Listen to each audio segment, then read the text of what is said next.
우리가 제재를 풀고 군축 협상으로 들어가기 시작하면 정말 우리 목에 목줄을 매서 북한한테 쥐어주는 거나 마찬가지다.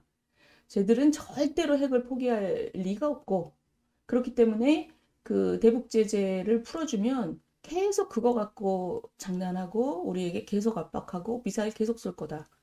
우리는 계속 목줄만 넘겨주는 거다. 이렇게 생각하는 사람이 많죠, 사실은. 그래서 그럼 어떻게 해야 되느냐?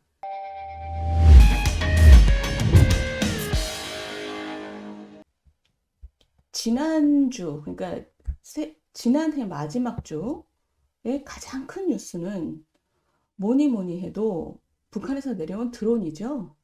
어떠셨어요? 저는 지난주 TV조선에서 매주 하는 토크쇼에 나갔었는데, 그 토크쇼에서도 이 드론에 대한 얘기를 굉장히 많이 했습니다. 물론 뭐 편집이 돼서 다 나중에는 프로에 나온 건 얼마 안 되지만, 근데 다들 좀 비슷하게 느끼시더라고요. 민주당에서 나오신 분, 뭐 작가 선생님, 뭐 다 이 드론에 대해서 우리 국방에 좀 문제가 많이 있다, 이런 느낌들을 국민들이 갖는 것 자체가 문제죠. 여러분들은 어떻게 느끼셨어요? 드론에 대해서 오늘 드론이 아니죠. 북한이 드론이 내려왔고, 우리가 거기에 어떻게 대응했고, 그것이 어떤 의미를 가지는지에 대해서, 우리 시청자 여러분들하고 같이 생각을 해봤으면 좋겠습니다. 그래서 제가 그 내용을 좀 준비를 해봤어요. 이게 이제 지난주 화요일이죠. 27일. 벌써 일주일 거의 다 됐네요. 화요일 날 북한의 드론이, 이렇게 생긴 드론이, 이게 뭐 이렇게 생겼는지 아닌지 알 수가 없죠. 왜냐면 격추를 못했으니까. 그, 지금 이 기종은, 지금 이 기사에 따르면 2017년에 발견됐던 기종이라고, 우리가 주순 거죠. 주순 거. 근데 이번에 이거랑 뭐 얼마나 비슷한지는 사실 자세하게 성능을 본 적이 없기 때문에 잘 모르죠. 근데 생긴 거를 육안으로 봤을 때 비슷하게 생겼다, 이 정도입니다. 그래서 은평까지 내려와서 5시간 동안 우리 영공이 휘젓고 갔다. 우리나라에 이게 처음 온 게 2014년이니까 8년을 대비하고도 한 대도 격추시킨 게 없다입니다. 그래서 지금 5대가 내려왔는데 굉장히 무슨 작전 하듯이 내려왔어요. 한 대는 서울 북부로 들어오고, 나머지 4대는 교란용으로 들어온 것 같아요. 김포, 파주, 인천 이렇게 해서 사람들 눈을 끌었고, 어쨌든 중요했던 것은 서울 북부로 들어온 것이 어디까지 왔다 갔는지 지금 현재 모릅니다. 항적이, 왜냐면 레이더에 들어왔다, 소실됐다, 들어왔다, 소실됐다 이러기 때문에 정확하게 어딜 다녔는지는 잘 모르고, 민주당의 김병조 의원에 따르면 지금 레이더에 들어왔던 점만 쭉 그어서 추측을 해보면 용산까지 갔다는 거예요. 남산까지 가서 용산을 쭉 보고 갔다. 근데 우리 군 당국은 그렇지 않다, 지금. 근데 지금 논쟁을 보면 뭐 용산에 갔는지 안 갔는지 뭐 확실하게 알 수 있는 방법은 없습니다. 어찌됐든 5시간 동안 놀다 갔다. 우리는 전투기, 공격형 헬기를 출격시켜서 이걸 왜 했는지 모르겠어요. 저 드론이 사람 안 탄 거잖아요. 근데 경고 방송과 사격을 했다. 이게 뭐 교전 수칙도 아직 정비가 안 됐다는 얘기라고 합니다. 기계에다 대고 무슨 경고 방송 사격을 하는 것도 웃기고, 헬기에서 100발 정도를 쐈는데 한 대도 격추시키지 못했다. 그나마 또 이 전투기는 뜨다가 하나는 저기 떨어졌다는 거잖아요. 추락했다. 여러 대가 동시에 군사분계선을 넘어와서 우리 영공을 휘젓고 다닌 것은 이번이 처음이다. 그러니까 처음이다라는 얘기는 뭔가 새로운 시간이 시작되고 있다는 거죠. 그래서 이렇게 100발을 쐈는데 기관포로 한 대도 격추시키지 못한 것에 대해서 민가 피해를 우려해 격추할 수 없었다라고 했습니다. 자, 근데 뭐 민가 피해를 우려해서 격추할 수 없었다라고 얘기한 것도 일견 이해가 가지만, 이게 만약에 무슨 폭탄이나 생화학 무기를 달고 있었으면 어떡할 뻔했는지 모골이 송연하죠, 사실은. 그러니까 이 뉴스가 왜 이렇게 충격적이었냐면, 보셔요. 이게 지금 이렇게 서울에 들어와서 이렇게 갔는데 서울 북부에 어디까지 왔다가 올라갔는지는 아직 알 수 없는 겁니다. 김병주 의원 말대로 정말 용산까지 이렇게 밑에까지 내려왔는지 알 수가 없어요. 그런데 오히려 충격적으로 보이는 것은 이겁니다. 2014년 그리고 2017년 사드 기지까지 이게 다 주순 거예요. 이렇게 떨어져 있는 거 주워서 그 왔다 갔구나 이 정도죠. 그러니까 지난 8년 동안 왔다 갔구나를 이렇게 떨어져 있는 애들 이런 것들을 보고 이제 아는 거죠. 그렇다면 2017년 요 사드 기지까지 와서 이렇게 찍어간 다음에 이 근처에 발견됐으니까 아는 거지 뭐 미리 안 것도 아닙니다. 이렇게 된 다음에 우리 군은 뭘 했을까? 이렇게 한반도 그 남단에까지 와서 찍어간 것까지 있었는데 그러면 도대체 무슨 대비를 했길래 이번에는 5대나 동시에 날라왔는데 단 한 대도 격추를 못 시켰을까? 진짜 모골이 송연한 거죠. 왜냐하면 애지간한 드론들은 다 애지간한 것들을 싣고 올 수가 있기 때문에 그 독수리도 날개를 펼치면 2m가 넘어요. 착각하는 수도 있어요. 맞습니다. 그래서 레이더에 지금 그 두 번째 날 또 왔을 때 새 대를 보고 놀래서 지금 또 그 전투기가 떴다는 거잖아요. 지금 이 많은 신문에서 지금 며칠 지난 다음에 이런 기사들이 많이 나오고 있습니다. 우리가 지금 전투기를 띄웠고, 그리고 전투기에서 그 기관포를 막 쐈고 100발을, 그 다음에 그 우리가 지금 갖고 있는 거는 대공포 이런 것들이 있는데 그 레이저에 잘 잡히질 않으니 대공포도 이번에 한 발도 못 쐈다는 거예요. 그래서 여기 나오죠. 기본적으로 레이더에 잡히지 않기 때문에 대공포도 사실 우리가 자랑하는 이런 게 별 소용이 없었다. 근데 문제는 뭐냐면 이거죠. 지금 미래 수단이라고 나와 있는 것들, 미래 드론에 대해서 미래 수단이라고 나와 있는 것들이 이거는 이제 미국 같은 나라는 이미 다 쓰고 있는 것들이죠. 그러니까 저고도로 날라오는 것을 잘 잡는 레이더. 지금 이제 우리가 레이더에 이게 잘 안 잡혀서 이제 문제가 있잖아요. 근데 저고도로 날라오는 드론 조그만 것들을 잘 찾을 수 있는 레이더. 그 다음에 그 레이더로 그것들을 지져버리는 거. 그 다음에 그 왜 송골매처럼 가서 잡아버리는 거, 자폭을 하거나. 그 다음에 일단 드론이 날라오면 이게 전자전의 양상을 띈다고 합니다. 그래서 전파를 쏴서 전파를 교란시켜서 떨어뜨리는 거. 그러니까 지금 이게 뭐냐면 전통적인 무기 체계하고 완전히 다른 거죠. 그래서 이런 것들이 다른 나라에서 지금 앞서간 나라들은 이런 것들을 좀 개발해서 쓰고 있고 지금 이번에 합참에서 발표한 내용을 보면 이렇습니다. 레이저 등으로 적 무인기를 타격할 수 있는, 그러니까 지져버리는 거. 그게 이제 미국에서 지금 쓰고 있는데 미국은 그 지져버리는 게 엄청나게 비싸다 그래요. 그래서 이거를 필수 자산을 신속히 획득하고 그다음에 전력화를 추진 중인 기존 장비의 도입 시기도 줄이도록 하겠다. 그러니까 예를 들면 지금 전파 교란을 시키는 그 제밍이라는 거, 제머라는 것도 우리가 지금 개발하고 있는데 좀 신속하게 하겠다. 이 얘기는 뭐냐? 합참 방신철 작전본부장의 얘기는 우리가 무기가 없었다. 이 얘기죠. 우리가 무기가 없어서 못했다.입니다. 그다음에 두 번째는 공군은 감시 추적하고 무인기 침투는 육군이 하고 우리 지금 시스템의 문제도 있다. 이런 것도 지적이 되고 있습니다.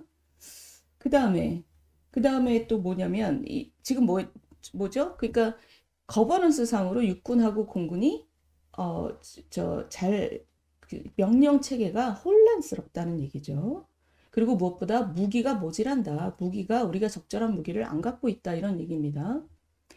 자, 그러면 여기서 요 얘기 좀 제가 이번에 이걸 보고 굉장히 재밌다고 느껴졌어요. 보세요. 시청자 여러분, 요거 보세요. 이게 뭐냐면 작년이죠, 벌써. 2022년 10월 19일에 이코노미스트 기사입니다. 10월 19일이니까 얼마 안 됐어요. 10월 19일인데 이 기사의 이름이 뭐냐면 러시아 드론이 우크라이나 전쟁의 전세를 완전히 바꿀까? 바꿀 수 있을까? 이런 거죠. 이게 뭐냐면 그 이란제 카미카제라고 보통 얘기되는 이란제 드론을 그 10월 달에 그 러시아가 대량으로 막 전쟁에 몰아넣기 시작했습니다. 그래서 이게 막 가서 막 민간 시설도 폭파하고 주요 시설들을 폭파하니까 보세요. 이게 하나에 이란제 드론이 한 2만 불 정도, 그러니까 2,500만 원. 그러니까 전쟁의 군수 그라고 생각하면 껌이죠, 껌. 굉장히 싸고 그래서 이거를 완전 무대기로 투입했다는 거예요. 막 한 대, 뭐 수백 대가 이미 투입이 됐고. 근데 이게 지금 10월 달 기사인데 이렇게 러시아가 드론을 많이 쓰기 시작한 것이 우크라이나 전쟁의 그 행태를 완전히 바꿀 것인가라는 의문형 그 기사입니다. 근데 이 기사는 이렇게 결론을 내고 있어요. 이게 러시아가 원하는 대로 흘러가진 않을 거다. dangerous gambit이다. 그러니까 위험한 수다. 이게 무슨 얘기냐면 이렇게 드론을 아무데나 쓰고 민간 시설 그리고 민간 사상자가 많이 나오니까 중립을 표방했던 나라들도 아 저건 아니지 이러면서 더 도와주기 시작했다는 거예요. 이스라엘 같은 나라들. 그리고 미국도 그러면 우리 드론 줄게 이렇게 됐다는 거죠. 이 스위치 블레이드라는 이 모델도 미국이 이번에 또 새로 제공을 한다고 합니다. 자, 그래서 이게 무슨 얘기냐면 10월 달에 드론이 전쟁을 바꿀까? 이런 기사예요. 그런데 이게 고로부터 한 달 반 후에 12월 2일 기사예요. 워싱턴 포스트 기사입니다. 이 기사가 굉장히 잘 정리가 되어 있는데 이겁니다. 그 인류의 전쟁사에서 드론은 지금 러시아와 우크라이나 전쟁이 완전히 전격적인 드론 전쟁이 됐다. 그러니까 굉장히 새로운 그 국면이 시작됐다는 거죠.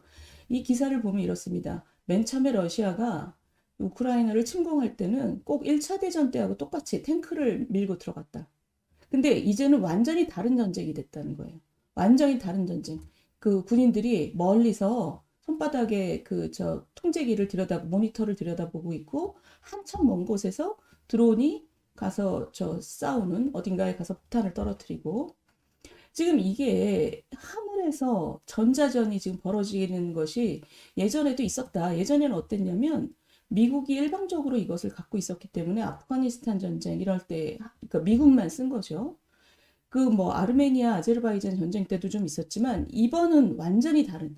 그러니까 러시아하고 우크라이나 전쟁부터 이게 이제 미래의 전쟁의 모습을 보여주는 거죠. 드론이 완전히 그 전투의 모든 국면에 모든 단계에 전격적으로 들어갔다.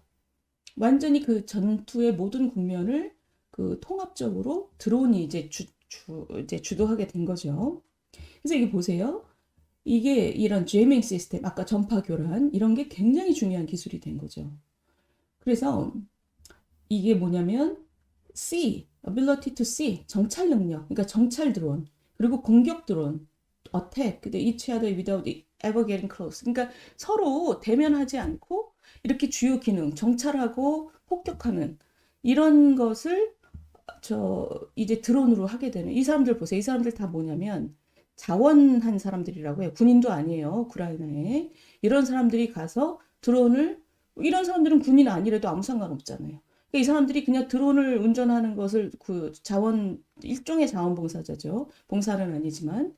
그러니까 완전히 새로운 양태의 전쟁이 시작된 겁니다.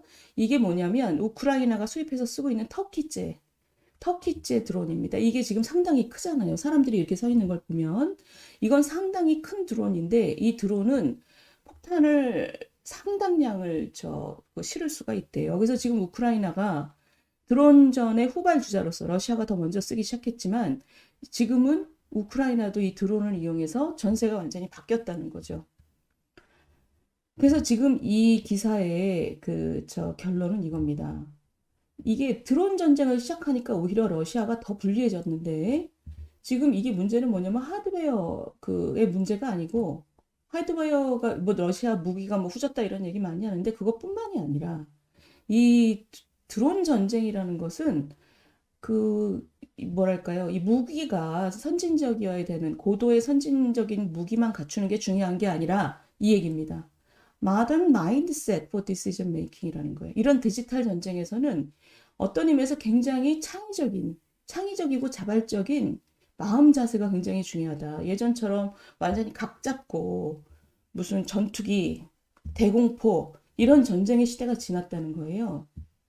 러시아는 굉장히 경직적인 명령 체계를 갖고 있고 그래서 이게 지금 뭔가 보이면 군인들이 일단 윗사람한테 허락을 받아야 되는 그런 명령 추인이 굉장히 복잡하고 경직적이다.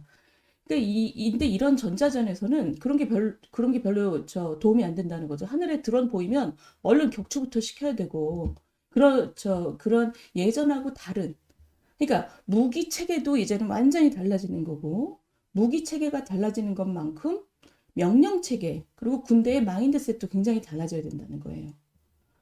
그러니까 지금 이 얘기는 이 러시아 우크라이나 전쟁이라는 것이 얼마나 그 전쟁의 형태를 바꿨는지를 보여줍니다. 근데 이 기사를 제가 소개시켜 드린 이유는 우리나라가 이번에 보여준 우리나라 국방의 문제를 잘 보여주는 거죠. 보셔요. 이 중앙일보 기사입니다. 중앙일보 기사가 뭐를 지금 지적하고 있냐면 제머라는 거, 전파 교란기 이런 게 지금 우리나라에서 좀 전에 합참에서 발표한 내용을 보면 제머라는 것을 우리 국산 기술로 2026년에 지금 그 개발이 완수될 것으로 예상한다 이랬는데 이분이 지금 얘기한 거는 군사 전문 기자인데 민간 기술에 이미 있다 이거. 근데 뭘 4년 내에 개발하겠다고 하냐. 이분이 지금 지적하는 건 이런 거예요. 국방혁신 4.0에서 계속 AI, 빅데이터, 뭐 로봇, 드론 이런 얘기 되게 많이 한다는 거예요. 레이저, 자율 시스템. 이게 뭐냐면 이번에 북한에 드론이 내려왔을 때 우리가 잘 운용했었어야 하는 것들이죠. 이게 우리 국방 혁신 계획에 다 들어있다는 겁니다. 근데 이분의 얘기가 뭐냐. 그런데 그동안 근육질 위주의 군사력에 집착해온 우리 군의 보통대 훈련과 보통대 대응 역량에서 이건 말만이지 굉장히 생소하다. 이번에 봐라. 드론이 왔는데 전투기를 띄웠고 거기서 기관포를 쏘려고 했고 대공포를 쏘려고 하고 이 근육질 하드파워에 굉장히 집착한다는 거예요. 집착하고 안주했는지. 근데 제가 좀 전에 보여드린 것처럼 2022년 하반기에 러시아 우크라이나 전쟁이 이미 드론 전쟁의 시대라는 거를 전 세계에 보여줬다는 거예요. 근데 지금 우리나라는 2014년부터 12차례나 북한의 드론이 우리 상공을 침투했는데 대응 능력이라는 게 지금 크게 변한 게 없다. 2014년 이후 지금 8년이 흘렀는데 뭐 이번에도 한 대도 격추를 못 시킨 거 아니냐. 이분 얘기가 지상 공격이 주 임무인 육군 공격 헬기 벌컨포로 백발쐈지만 격추하지 못했다. 근데 당연하다. 왜냐면 벌컨포는 원래 이런 용도로 쓰는 게 아니다. 라는 거예요. 그러니까 이렇게 드론을 파리에 비유한다면 파리채나 에어로졸이 필요한데 에어로졸이라는 게 우리 파리야. 그 뭐죠? 우칙 뿌리는 거 있잖아요. 근데 우리 군에는 큰 칼밖에, 큰 도끼 뭐 이런 것밖에 없다는 거죠. 그래서 지금 이분이 지금 얘기하는 게 K제머를 개발하겠다고 지난 11월에야 발표했지만 8년 동안 뭐 했냐는 거죠. 그러니까 8년 동안 뭐 했냐라는 이분의 이 지적은 뭐냐면 이미 전자전의 시대로 접어들었는데 물론 하드파워도 중요하지만 이런 전자전을 대비하는 것도 굉장히 중요한데 우리는 그동안 늦었다. 왜? 하드파워에만 집착하니까. 거기다가 이런 기술은 이미 국내 업체도 있는데 민간 기술을 잘 서로 협력해서 쓰면 된다. 근데 뭘 앞으로 4년 동안 그럼 손 놓고 있겠다는 거냐? 이런 얘기입니다. 이게 좀 시사하는 바가 있지요. 시사하는 바가 있습니다. 자, 제가 지금 말씀드리려고 하는 건 이런 거예요. 그 무기가 없다라고 아까 그 합참에서 발표했지만 지금 남북한 국민 총소득이 28배입니다. 1인당 국민 총소득이. 우리가 평균적으로 우리 국민이 북한 주민들보다 28배 더 잘 산다는 거거든요. 그러니까 이 정도의 그 나라의 힘이 이 정도면 사실 무기가 없어서 못 잡았다라는 얘기를 하는 거는 뭐 제가 너무 단순하게 얘기하는 걸 수도 있지만 이 정도로 국력이 벌어지고 경제력이 벌어져 있는 두 나라에서 우리가 무기를 그동안 갖춰놓지 못했다라고 얘기하는 것은 그것은 문제가 있습니다. 왜냐하면 지금 보세요. 북한 GDP가 작년에 35조 9천억입니다. 올해 2023년 우리 국방 예산이 얼마냐면 57조예요. 그러니까 거의 60조죠. 작년 북한의 GDP가 35조. 그러니까 북한 전체가 생산한 것보다도 우리는 지금 그 국방비로만 쓰는 돈이 한 2배 가까이 된다는 얘기거든요. 어마어마한 힘을 우리나라가 갖고 있어야 됩니다. 근데 지금 우리가 무기가 없어서 잘 못 잡았어요. 이렇게 얘기하는 거는 어딘가 우리가 병목이 있다. 그게 뭔지 잘 파악을 해야 된다. 그런 생각이 들어요. 근데 지금 여기까지는 이제 우리가 반성이지만 이거죠. 어제 김정은이 신년사를 4년째 지금 못하고 있는데 그 신년사를 가름하는 것이 이 노동당 중앙위원회입니다. 전원회의를 하면서 이 친구가 남측을 의심할 바 없는 명백한 적이라고 규정을 하고 전술 핵무기를 대량 생산하고 핵탄 보유량을 기하급수적으로 증가하겠다. 그러니까 이 친구 얘기는 남한이 의심할 바 없는 명백한 적이다라고 하면서 무슨 대화나 뭐 이런 것에 대해서는 전혀 여지를 남기지 않았고 올해 내내 작년 하반기처럼 저 미사일 쏘고 뭐 ICBM 쏘고 이러겠다는 거죠. 유사시의 핵무기를 선제 공격 수단으로 사용할 수 있다는 의지를 거듭 피력. 남조선 전역을 사정권에 두고 전술핵 탑재까지 가능하다고 주장했다. 그리고 제일 중요한 건 이 부분입니다. 자기들이 이러는 이유가 한미의 고립 압살 책동 때문이다. 대북 제재 때문이라는 거죠. 대북 제재 때문에 못 살겠다 이런 얘기입니다. 그러니까 보셔요. 이거 보세요. 이때 대북 제재가 시작이 됐습니다. 그 이후로 북한의 경제 성장률을 보시면 마이너스 폭이 굉장히 크죠. 그래서 현재 작년이 이 제재가 시작되던 2016년에 비해서 국민소득이 약 60%밖에 안 된다고 해요. 그래서 지금 굉장히 어려운 거죠. 이게 경제가 굉장히 많이 망가져 있는 겁니다. 지금 이 보세요. 우리나라가 지금 그동안 우리도 지금 성장이 굉장히 안 된다고 걱정을 많이 했는데 지난 20년간 우리는 이런 속도로 올라왔습니다. 근데 지금 북한은 보셔요. 바닥에 그냥 붙어 있지요.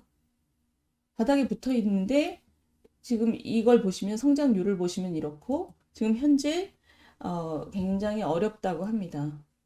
자, 그러면 이게 다시 보이실 거예요. 대북 제재 때문에 우리가 이렇게 군사적으로 도발을 많이 할 예정이다. 자, 이제부터 그러면 저희 이제부터 좀 얘기를 해봐야 되는 거죠. 지금 북한이 이렇게 얘기한 거잖아요. 그 대북 제재 때문에 못 살겠다. 그러니까 우리가 대북 제재를 풀기 위해서 올해도 미사일 빵빵 쏘고 너네에게 얼마나 군사적인 위협이 되는지 우리가 과시해서 너네를 압력을 주겠다 이런 거잖아요. 그럼 우리의 갈 길은 뭘까요? 거기서부터는 이제 우리 국민들의 국론이 모아져야 되는 거죠. 저렇게 미사일 빵빵 쏴대는데 못 살겠다. 아우 정말 그 애지간하면 이제 쟤들이 핵도 다 갖고 있고 이제 와서 무슨 핵 억지냐.